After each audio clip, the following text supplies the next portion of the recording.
எல்லா தமிழ் மக்களுக்கும் வணக்கம். என் பேர் ஷீபா. வெல்கம் டு ஷீபா சமையல். இன்னைக்கு நம்ம வீட்டு சமையல்ல வான்கோழி பிரியாணி தான் செஞ்சிருக்கிறோம். எப்பவும் ஒரே மாதிரி மட்டன், பீஃப், சிக்கன் செய்யாம ஒரு முறை கொஞ்சம் வித்தியாசமா வான்கோழியில பிரியாணி செஞ்சு பாருங்க, ரொம்பவே டேஸ்டியா இருக்கும். வான்கோழி பிரியாணி செய்யறதுக்கு முதல்ல நம்ம கறியை வேக வச்சு எடுத்துக்கிடலாம். அதுக்காக நல்ல கறியை கழுவி சுத்தம் பண்ணி எடுத்துக்கோங்க ஒரு பாத்திரத்துல. இப்போ நல்லா முங்குற அளவுக்கு தண்ணி சேர்த்துக்கோங்க. முதல்ல உப்பு காரம் எதுவுமே சேர்க்க வேண்டாம். ஒரு கொதி வந்ததுக்கு அப்புறமா நம்ம உப்பு காரம்லாம் சேர்த்துக்கிடலாம். இது நீங்க குக்கர்ல வேக வச்சிங்க அப்படின்னா ஒரு 6-7 விசில் வச்சு எடுத்தீங்கன்னா கரெக்டான பக்குவத்துல வரும். இப்ப பாருங்க, நல்லா ஒரு கொதி வந்துருச்சு. இப்ப இந்த சமயத்துல 1 ஸ்பூன் அளவுக்கு இஞ்சி பூண்டு பேஸ்ட் சேர்த்துக்கோங்க. 1 ஸ்பூன் அளவுக்கு தனி மிளகாய் தூளும், ஒரு 1/2 ஸ்பூன் அளவுக்கு மஞ்சள் தூளும், தேவையான அளவுக்கு உப்பும் சேர்த்துக்கோங்க. இதை நல்லா கலந்து விட்டுக்கோங்க. இதுல இஞ்சி பூண்டு பேஸ்ட்ல பூண்டினுடைய அளவு கொஞ்சம் அதிகமா இருக்கிறது மாதிரி பார்த்து நீங்க அரைச்சி எடுத்துக்கோங்க. இப்போ இது எல்லாத்தையும் நல்லா மிக்ஸ் பண்ணியாச்சு. கிட்டத்தட்ட எனக்கு இது வேக வைக்கிறதுக்கு 3/4 மணி நேரம் ஆயிருக்கு. வான்கோழி கறி நம்ம கோழிக்கறி மாதிரி இருக்காது, அது வேகிறதுக்கு கொஞ்சம் டைம் ஆகும். இப்போ பாருங்க, ஒரு 40% அளவுக்கு இதை மாதிரி நம்மளுக்கு குக்காய் வந்திருக்கு. 2-3 முறை நம்ம இதை மாதிரி மூடியை திறந்து நல்லா கலந்து விட்டுக்கோங்க. கறி பீசஸ் எல்லாம் கொஞ்சம் பெருசா இருக்குது பாத்தீங்களா, இது நல்லா வெந்து வந்துச்சுன்னா நல்லா சின்னதா சுருங்கி வந்தது மாதிரி ஆயிரும். இப்போ பாருங்க, ஒரு 45 நிமிஷம் ஆயிருக்கு. கறி பீசஸ் எல்லாம் நல்லா நம்மளுக்கு சூப்பரா குக்காய் வந்திருக்கு. ஒரு 80-85% அளவுக்கு குக் ஆகுறது மாதிரி பார்த்துக்கோங்க. இப்போ இந்த கறி பீசஸ் எல்லாம் எடுத்து தனியா ஒரு பாத்திரத்துக்கு மாத்திக்கோங்க. இந்த சூப் இருக்கு இல்லையா, இதை அப்படியே வச்சுக்கோங்க. நம்ம தண்ணி அளந்து ஊத்தும் போச்சுல அது கூட இதை கலந்து ஊத்திடலாம். இப்போ அடுத்ததா பிரியாணி பாத்திரத்தை சூடுபடுத்தி அதில் 5 ஸ்பூன் எண்ணெய் சேர்த்துக்கோங்க. எண்ணெய் சூடேறவும் ஹோல் கரம் மசாலா எல்லாம் சேர்த்துக்கலாம். ஒரு 5-6 கிராம்பு, 5-6 ஏலக்காய், ஒரு 3-4 துண்டு பட்டை, ஒரு அன்னாசிப்பூ, ஒரு ஜாதிபத்திரி, கொஞ்சோண்டு கல்பாசி, ஒரு பிரியாணி இலை சேர்த்துக்கோங்க. இதில் கிராம்பு, ஜாதிபத்திரிலாம் நீங்கள் அதிகமாக சேர்த்துறாதீங்க. அதனுடைய வாசனை அந்த பிரியாணியில் அதிகமாக வர ஆரம்பிச்சிரும். இது எல்லாம் கருக விட்டுறாதீங்க, நல்லா பொரிஞ்சு வரவும். இதில் பெரிய சைஸில் இருக்கிற பல்லாரி 2 நீள் வாக்கில் அரிஞ்சிட்டு சேர்த்துக்கோங்க. இந்த பல்லாரியை எந்த அளவுக்கு வதக்குறோமோ அந்த அளவுக்கு டேஸ்ட் நல்லா இருக்கும். அதனால நீங்க நல்லா பொறுமையா இருந்து அதனுடைய கலர் வந்து முழுமையா சேஞ்ச் ஆகிறதண்டிக்கும் இதை நல்லா இதை மாதிரி வதக்கி எடுத்துக்கோங்க. இப்போ இந்த அளவுக்கு வதக்குனதுக்கு அப்புறமா இது கூட இஞ்சி பூண்டு பேஸ்ட் நம்ம 2 ஸ்பூன் அளவுக்கு சேர்த்துக்கிடலாம். இஞ்சி பூண்டு பேஸ்ட் நான் அப்பவே சொன்ன மாதிரி தான், அந்த பூண்டினுடைய அளவு வந்து கொஞ்சம் அதிகமா இருக்கணும். அதை பார்த்து அதுக்கேற்ற மாதிரி அரைச்சிக்கோங்க. ஏற்கனவே நம்ம கறி வேக வைக்கும் போச்சுல 1 ஸ்பூன் சேர்த்துருக்கிறோம். இப்போ 2 ஸ்பூன் சேர்த்து நல்லா இதை வதக்கி எடுத்துக்கோங்க. பாத்திரத்துல அடி பிடிக்காதபடி அதனுடைய பச்சை வாசனை நல்லா போகிற அளவுக்கு இதை நல்லா வதக்கி எடுத்துக்கோங்க. வதக்குனதுக்கு அப்புறமா இது கூட ஒரு 10 பச்சை மிளகாய் சேர்த்துக்கோங்க. பச்சை மிளகாய் நீங்க 10-11 பச்சை மிளகாய் சேர்த்துக்கலாம், ஒன்றும் இல்லை. இப்போ இதை 1 நிமிஷம் வதக்குனீங்கன்னா போதும். நல்லா இப்போ பச்சை மிளகாவையும் நம்ம 1 நிமிஷம் வதக்கி எடுத்தாச்சு. இப்போ அடுத்ததா தக்காளி பழம் சேர்த்துடலாம். நான் மீடியம் சைஸ்ல இருக்கிற தக்காளி பழம் ஒரு 3 எடுத்திருக்கிறேன். நல்லா பழுத்ததா பார்த்துக்கோங்க. தக்காளி பழம் நீங்க அதிகமா சேர்த்தீங்கன்னா தக்காளி சோறு மாதிரி ஆயிரும். அதனால கரெக்டான அளவுல நீங்க சேர்த்துக்கோங்க. இப்போ இந்த தக்காளி பழத்தையும் நல்லா இதை வதக்கி எடுத்துக்கலாம். இப்போ பாருங்க, தக்காளி பழம் எல்லாம் நல்லா சாஃப்டா இந்த அளவுக்கு வதங்கி வந்திருக்கணும். அதுக்கப்புறமா நம்ம கொத்தமல்லி தழை, புதினா தலைகள் சேர்த்துடலாம். 1 கைப்பிடி அளவுக்கு புதினா தலைகளும் 1 கைப்பிடி அளவுக்கு கொத்தமல்லி தலைகளும் சேர்த்துக்கோங்க. நல்லா ஃப்ரெஷ்ஷான தலைகளா பார்த்துக்கோங்க. இதுல புதினா தலைகளை காட்டிலும் கொத்தமல்லி தலைகள் கொஞ்சம் அதிகமா இருக்கிறது மாதிரி பார்த்துக்கோங்க. இப்போ இதை நல்லா வதக்கி எடுத்துக்கிடலாம். அதாவது ரொம்ப வதக்கணுங்கிறது கிடையாது, ஒரு 2 நிமிஷம் அந்த எண்ணெயில வதக்குனீங்கன்னா போதும். இப்போ தீய நல்லா கம்மி பண்ணி வச்சுக்கோங்க. இப்போ நம்ம மசாலா பொருட்கள்லாம் இதுல சேர்த்தரலாம்.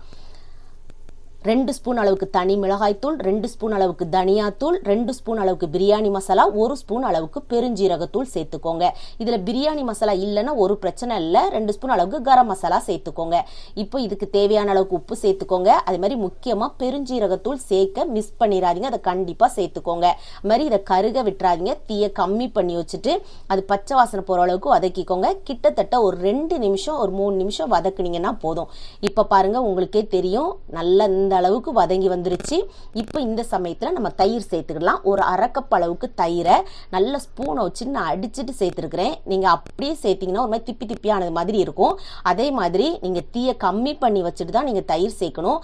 தீயை அதிகமா வச்சுட்டு தயிர் சேர்க்க கூடாது. இப்ப தயிர் சேர்த்ததுக்கு அப்புறமா நல்லா ஒண்ணு போல மிக்ஸ் பண்ணி எடுங்க. அதுல தெரத்தரையா இல்லாத அளவுக்கு நல்ல கிரீமி கன்சிஸ்டன்சில நீங்க நல்லா கலந்து விட்டு குக் பண்ணீங்கன்னா இந்த அளவுக்கு எண்ணெய் பிரிஞ்சு வரும்.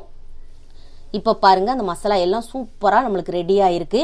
இப்போ நம்ம வேக வச்சு வச்சிருக்கிற அந்த கறி பீசஸ் எல்லாம் இது கூட சேர்த்துக்கோங்க. நான் சொன்ன மாதிரி தண்ணியை தனியாக வச்சுக்கோங்க. அதாவது அந்த சூப்பை தனியாக வச்சுட்டு இந்த கறி பீசஸை மட்டும் போட்டு இந்த மசாலாவோட ஒரு 6-7 நிமிஷம் நல்லா வதக்கி விடுங்க. இன்னுமே அதில் உப்பு காரெல்லாம் பிடிச்சி அதை சாப்பிடும் போது ரொம்பவே டேஸ்டியாக இருக்கும். இது வெந்துட்டு இருக்கட்டும். இப்போ பாருங்க நான் அரிசியை நல்லா கழுவி சுத்தம் பண்ணி வச்சிருக்கிறேன். நான் இன்னைக்கு பாஸ்மதி ரைஸ் தான் எடுத்திருக்கிறேன். 1 கப் அளவுக்கு எடுத்தோம்னா 1.5 கப் அளவுக்கு தண்ணி தேவைப்படும். இதை நல்லா ஒரு 3-4 முறை கழுவிக்கோங்க. தண்ணியை வடிகட்டிட்டு ஒரு 30 நிமிஷம் நம்ம ஊற வச்சுக்கிடலாம். தண்ணியோட ஊற்றி நீங்கள் ஊற வச்சிங்கன்னா ஒரு 20 நிமிஷம் நீங்கள் ஊற வச்சிங்கன்னா போதுமானதாக இருக்கும். இப்போ பாருங்க ஒரு 10 நிமிஷம் ஆயிருக்கு. கறி பீசஸ் எல்லாம் அந்த மசாலாவோடு சேர்ந்து நல்லா குக்காகி வந்திருக்கு. பார்க்கறதுக்கே செம்மையாக இருக்குல்ல, வாசனையும் கம கமன் இருக்கும்.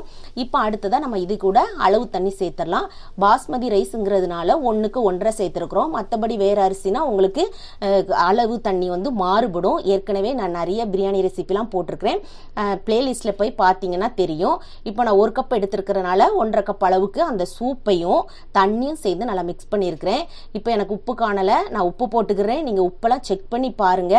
உப்பு நம்ம கறி வேக வைக்கும் போச்சுலையும் போட்டிருக்கிறோம். நல்லா சுள்ளுன்னு இருக்கணும். அதாவது அப்போதான் நம்மளுக்கு அந்த அரிசிலாம் வெந்து வரும்போதுலாம் நம்மளுக்கு கரெக்டாக இருக்கும். அதனால பார்த்து செக் பண்ணிக்கோங்க. இப்போ ஒரு 10 நிமிஷம் விட்டிங்கன்னா நல்லா இந்த அளவுக்கு கொதி வந்திருக்கணும். அதுக்கப்புறமா நீங்கள் அரிசி சேர்க்கலாம்.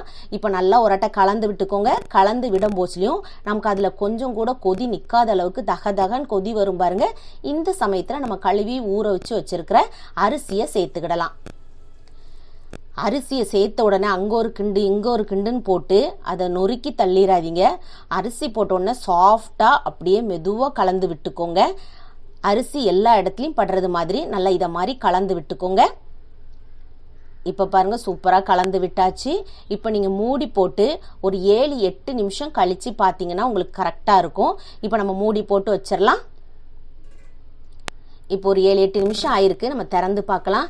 இப்போ பாருங்க தண்ணி கொஞ்சம் நிற்குது. இப்போ நீங்கள் குக்கரில் செய்கிறீங்கன்னு வச்சுக்கோங்களேன். இந்த ஸ்டேஜில் நீங்கள் மூடி போட்டு ஒரு 2 விசில் மீடியம் ஃப்ளேமில் வச்சு எடுத்தீங்கன்னா கரெக்டாக இருக்கும். இப்போ இன்னும் நம்மளுக்கு கொஞ்சம் குக் பண்ண வேண்டியிருக்கு. இப்போ இந்த ஸ்டேஜில் நீங்கள் நல்ல பழுத்த பழமாக இருக்கிற எலுமிச்சை பழம் இருக்கும் இல்லையா, அதில் ஒரு அரை எலுமிச்சை பழம் சாரை விதை நீக்கி சேர்த்துக்கோங்க. இப்போ அதையும் மேலாட்டு அப்படி விட்டுருங்க. நல்லா ஒன்றோட ஒன்று அரிசி ஒட்டாமல் வரும். இந்த சமயத்தில் நெய் சேர்க்கிறதா இருந்தால் சேர்க்கலாம். அப்படி சேர்த்தாலுமே அரிசி ஒன்னோட ஒன்று ஒட்டாம நல்லா அந்த அரிசி மாய்ஸ்சரைசரா இருக்கும். பார்க்குறதுக்கே சாப்பிட்றதுக்கு சாதம் அவ்வளோ ஒரு டேஸ்டா இருக்கும். இப்போ பாருங்க ஒரு 10 நிமிஷம் ஆயிருக்கு. நல்லா அந்த தண்ணி எல்லாம் அரிசி நல்லா உள்ள இழுத்துட்டு பாருங்க. இந்த சமயத்துல நம்ம தம் போட ஆரம்பிக்கணும். இப்போ அரிசி கொஞ்சம் வெந்தும் வேகாமலும் இருந்தது மாதிரி இருக்கும். இந்த ஸ்டேஜ்ல நீங்க கண்டிப்பா தம் போட்டுருங்க. அப்பதான் நம்மளுக்கு நல்லா சாதம் உதிரி உதிரியா வரும். இந்த தம் போடுறதுக்கு பாத்தீங்கன்னா இதுக்குன்னே தனியா ஒரு தோசைக்கல்ல நீங்க வச்சுக்கோங்க. இந்த தோசைக்கல்ல ஹை ஃப்ளேம்ல வச்சு நல்லா சூடுபடுத்திக்கோங்க. நல்லா சூடானதுக்கு அப்புறம் தீயை நல்லா கம்மி பண்ணி வச்சுட்டு பிரியாணி பாத்திரத்தை தூக்கி மேல வச்சுக்கோங்க. வச்சுட்டு இப்போ இதுக்கு மேல நம்ம ஒரு மூடி போட்டுடலாம். அதுக்கு மேல வெயிட் ஏதாவது தூக்கி வச்சுக்கோங்க. அப்படி இல்லைன்னா நான் போடுற மாதிரி ஒரு மூடி ஒன்று போட்டுக்கோங்க. இது தீ கம்மி பண்ணி வச்சு ஒரு 20 நிமிஷம் அப்படியே இருக்கட்டும். 20 நிமிஷம் கழிச்சு ஸ்டவ் ஆஃப் பண்ணிட்டு நீங்க உடனே திறந்தாலும் சரி, இல்ல சர்வ் பண்ணும் போதுல திறந்தாலும் சரி. இப்போ பாருங்க நான் உங்களுக்கு உடனே திறந்து காமிக்கிறேன். எவ்வளவு பெர்ஃபெக்டா அந்த வான்கோழி பிரியாணி நம்மளுக்கு ரெடியாகி வந்திருக்கு பாருங்க. சாதம்லாம் ஒன்னோடு ஒன்று ஒட்டாம உதிரியா இருக்கு பாருங்க. இது நீங்க சூடாலாம் எடுத்தீங்கன்னா சில சமயத்துல ரொம்ப அப்படி குழஞ்சது மாதிரி இருக்கும். ஆனா நம்மளுக்கு அரிசி ஒன்னோட ஒன்று ஒட்டலை. கறி பீசஸ் எல்லாம் நல்லா சாஃப்டா எவ்வளவு அழகா வெந்து வந்திருக்கு. வாசனை பார்த்தீங்கன்னா செம்மையா இருக்கும். எப்பவும் ஒரே மாதிரியே மட்டன் பீஃப் நம்ம கோழிக்கறி அதை மாதிரி எடுத்து நீங்க ட்ரை பண்ணாம ஒரு முறை வான்கோழி கறியில நீங்க பிரியாணி பண்ணி பாருங்க. இதே மெத்தட்ல இதே அளவுகளோட ரொம்பவே சுவையா இருக்கும். இப்போ இது கூட பாத்தீங்கன்னா நம்ம தயிர் பச்சடி வச்சிருக்கிறோம். அதையும் நான் எப்படி செஞ்சிருக்கிறேன்னு காமிக்கிறேன். நீங்க வெங்காயத்தை உங்களுக்கு எப்படி இஷ்டமோ அதை மாதிரி நீங்க நறுக்கி எடுத்துக்கோங்க. இதுல காரத்துக்காக ஒரே ஒரு பச்சை மிளகாய் சேர்த்துக்கோங்க. குழந்தைங்க சாப்பிட்றா இருந்தா அது கூட சேர்க்க வேண்டாம்.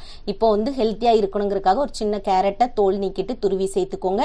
இப்போ கொஞ்சோண்டு உப்பும் சேர்த்துக்கிடலாம், தயிரும் சேர்த்துக்கிடலாம். இப்போ கடைசி கொஞ்சோண்டு கொத்தமல்லி தலைகளும் தூவிக்கோங்க. இது உங்ககிட்ட வெள்ளரிக்காய் இருந்தா கூட அதையும் சின்ன சின்ன சின்ன பீசஸாக கட் பண்ணி போட்டிங்கன்னா ரொம்பவே டேஸ்டியாக இருக்கும். இப்போ அடுத்ததாக முட்டை வேக வச்சு எடுத்துக்கலாம். முட்டை வேக வைக்கும் போச்சில் அதை நல்லா கழுவி தேவையான அளவுக்கு தண்ணி ஊற்றி ஒரு கொதி வந்ததுக்கப்புறமா நீங்கள் உப்பு சேர்த்துக்கோங்க. இப்படி சேர்க்கறதுனால அந்த முட்டை வந்து நம்மளுக்கு உடையாமல் அதை உரிக்கும் போச்சில் நம்மளுக்கு ரொம்பவே லகுவாக இருக்கும். இப்போ நீங்கள் நல்லா கொதி வந்து ஒரு 10 நிமிஷம் கழித்து ஸ்டவ் ஆஃப் பண்ணிவிட்டு வெதுவெதுப்பாக வரவும் அந்த தண்ணியை கொட்டிட்டு நீங்கள் சாதா தண்ணியை ஊற்றி வச்சுட்டு இதை மாதிரி உடைச்சி எடுத்திங்கன்னா முட்டை நம்மளுக்கு நல்லா உடையாமல் இதை மாதிரி கிடைக்கும். சூப்பராக பெர்ஃபெக்டாக ரெடி ஆயிடுச்சு. இதோட பார்த்தீங்கன்னா நான் சிக்கன் 65 ரெடி பண்ணியிருக்கிறேன், பாயாசம் ரெடி பண்ணியிருக்கிறேன். அந்த வீடியோவை நான் அடுத்தடுத்து நான் போஸ்ட் பண்ணுறேன். இப்போ பிரியாணி செம்ம டேஸ்ட்டாக வந்திருக்கு. இதே மாதிரி உங்கள் வீட்டில் கண்டிப்பாக நீங்கள் செஞ்சு பாருங்கள். செஞ்சு பார்த்து உங்கள் ஃபீட்பேக்கை கமெண்ட் பாக்ஸில் சொல்லுங்கள். வீடியோ பிடிச்சிருந்தா லைக் பட்டனில் தம்ஸ் அப் கொடுத்துருங்க. தம்ஸ் அப் கொடுத்த கையோடு உங்கள் ஃப்ரெண்ட்ஸ் ஃபேமிலியோடு ஷேர் பண்ணிடுங்க. ஃபர்ஸ்ட் டைம் வியூவராக இருந்தால் சப்ஸ்கிரைப் பண்ணி சப்போர்ட் பண்ணுங்கள். நான் இன்னொரு வீடியோவில் இன்னொரு வித்தியாசமான சுவையான மனமான ரெசிபியோடு நான் உங்களை சந்திக்கிறேன். அது வரைக்கும் டாடா பாபாய்.